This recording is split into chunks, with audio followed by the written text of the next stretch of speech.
नमस्कार दोस्तों, स्वागत है आपका हमारे इस चैनल पर। दोस्तों, आज अपने वीडियो में मैं जिस इंसान की कहानी के बारे में आपको सुनाने वाला हूं, मेरे भाई अगर उस कहानी को सुनकर आपके रोंगटे ना खड़े हो जाएं तो मेरे भाई मेरे इस वीडियो को डिसलाइक मार देना और दोबारा कभी भी मत देखना। क्योंकि मेरे भाई प्रेजेंट टाइम में अगर आप लोग सफल होना चाहते हो तो जरूरी है कि आप लोग एक सफल इंसान का इंटरव्यू सुनो, उसके बारे में जानो, उससे पहचानो और उससे टिप लो कि अपने लाइफ में करना क्या है। मेरे भाई एक सफल इंसान का अगर आप लोग इंटरव्यू देखते हो या उसकी कहानियां सुनते हो तो आपको अपने लाइफ में एक नई दिशा मिल जाएगी। मेरे भाई आज इस वीडियो में मैं जिस नायक का नाम बताने वाला हूं शायद आप उनके बारे में जानते ही होंगे। उनका नाम है कुमार सर आईएएस, जिनका पूरा नाम है मुकेश कुमार आईएएस।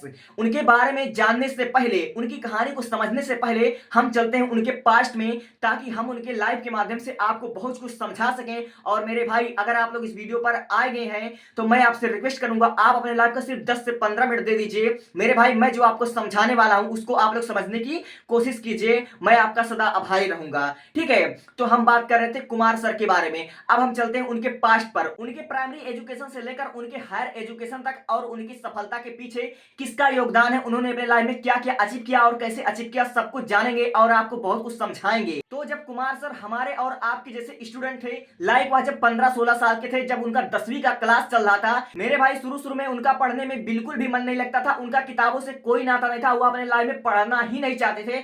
मेरे भाई उनको पढ़ाई से नफरत था, वह पढ़ाई के मामले में एकदम लूजर थे। वह अपने लाइफ में, मेरे भाई उनका सपना कुछ और था, उनका लक्ष्य कुछ और था। वह अपने लाइफ में बचपन से ही हीरो बनना चाहते थे, वह फिल्म इंडस्ट्री में काम करना चाहते थे, वह बॉलीवुड हॉलीवुड में अपना नया पहचान बनाना चाहते थे। लेकिन मेरे भाई कहते ना, इतने करोड़ों आबादी में एक इंसान की कोई पहचान नहीं होती है। मेरे भाई इस तरह से उन्होंने अपने माता पिता का लाखों रुपया नुकसान किया और हुआ कुछ नहीं। मेरे भाई चारों तरफ से हार मानकर, ठोकर खाकर फिर दोबारा आगे। मेरे भाई उनका प्राइमरी एजुकेशन शुरू होता है आगरा शहर से। उन्होंने 10th और 12th और ग्रेजुएशन आगरा शहर से ही किया। मेरे भाई जब वह कक्षा 10 में पढ़े थे, जब उनका बोर्ड एग्जाम आ गया था, उनके पिताजी जो कानपुर में एक कांस्टेबल का काम करते थे, उनकी पोस्टिंग वहां पर थी। मेरे भाई जब उनको पता चल गया कि बोर्ड एग्जाम नजदीक आ गया है, मेरा बेटा फेल होने की कगार पर खड़ा है, जबकि वह पढ़ना ही नहीं चाहता था, मेरे भाई तब उन्होंने छुट्टी लेकर जबरदस्ती घर आकर के कुमार सर को बहुत ही मतलब डंडे की मार से बहुत ज्यादा मोटिवेट किया, समझाया। डंडे के मार से जाकर बोर्ड एग्जाम में उन्होंने पास करवाया अपने बच्चे को, और जिनका मुश्किल से मात्र 52%, खाली 52% आया। आप लोग सोच सकते हैं जिनका प्राइमरी एजुकेशन में ऐसा बैकग्राउंड रहा है, मेरे भाई ऐसे उन्होंने 10th में मात्र 52% लाए और 12th में भी उन्होंने बड़ी मुश्किल से पास किया। तब मेरे भाई वहां ग्रेजुएशन भी बहुत मुश्किल से कर रहे थे। फिल्म के पीछे अपना सब कुछ उन्होंने बर्बाद कर दिया, लेकिन फिल्म में उनका कुछ भी नहीं हुआ। मेरे भाई एक बार क्या हुआ, जब वो ग्रेजुएशन कर रहे थे, मेरे भाई सेकंड ईयर में या थर्ड ईयर में, एक बार वह साइकिल से जा रहे थे आगरा, ठीक है, चौराहे पर वह जा रहे थे, तभी वहां पर एक गाड़ी एंटर करती है। मेरे भाई वह गाड़ी किसी और की गाड़ी नहीं बल्कि पूरे जिला के कप्तान की गाड़ी थी। हाँ मेरे भाई वह एक आईएएस ऑफिसर की गाड़ी थी।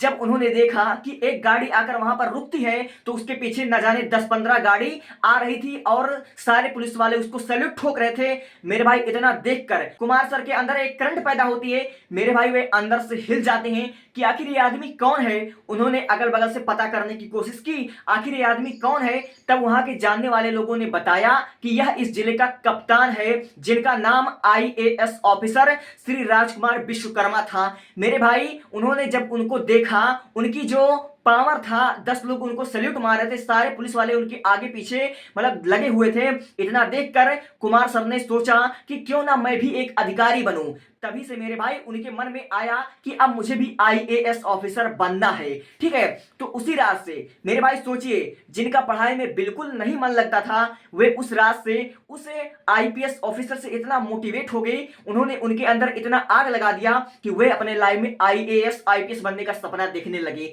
तो मेरे भाई उसी रात से उन्होंने पढ़ना शुरू कर दिया। और कुछ दिन बाद एक बार रात में वे पढ़ रहे थे, कुमार सर रात को पढ़ रहे थे, तभी कानपुर से उनके पिताजी का फोन आता है। उस समय लैंडलाइन फोन हुआ करता था। मेरे भाई जब उनके पिताजी का कॉल आया तो कुमार सर ने रिसीव किया और उनके पिताजी ने उनसे पूछा, तू अभी इतने रात तक जग क्यों रहा है। तो कुमार सर ने कहा, पिताजी इस समय मैं पढ़ रहा हूं। तो मेरे भाई उनके पिताजी देखकर चौंक गए, सुनकर चौंक गए कि मेरा बेटा जो आज तक कभी नहीं पढ़ता था, जिसका बोर्ड एग्जाम में डंडे के कुमार से मात्र 52% आया है, वह आज रात को ग्रेजुएशन में पढ़ रहा है। आखिर उसके अंदर इतनी परिवर्तन कैसे आई? मेरे भाई पिताजी थे, चूंकि उनको एक अंदर से खुशी महसूस हुई। उन्होंने पूछा, बेटा तू क्यों पढ़ रहा है? तो कुमार सर ने कहा कि पिताजी मुझे भी एक आईएएस ऑफिसर बनना है, और आईएएस ऑफिसर कैसे बना जाता है, इसका सारा प्रोसेस क्या है, आप मुझे बताइए। तो पिताजी को जानकर बहुत खुशी हुई, लेकिन मेरे भाई वो पिताजी थे, एक कांस्टेबल हुआ करते थे। ये बात 2004 की, और पिताजी को भी कोई विशेष नॉलेज नहीं था आईएएस आईपीएस के बारे में। पिताजी ने कहा कि तू आज रात सो जा, मैं कल तुझे पता करके बताता हूं। तो उनके पिताजी को किसी ने सलाह दिया कि कोटा में आईएएस की तैयारी होती है। उन्होंने अपने बेटे से कहा कि बेटा, कि अगर तुझे आईएएस बनना है तो जाकर कोटा में पढ़ाई कर, वहां से समझ बूझ कर आ।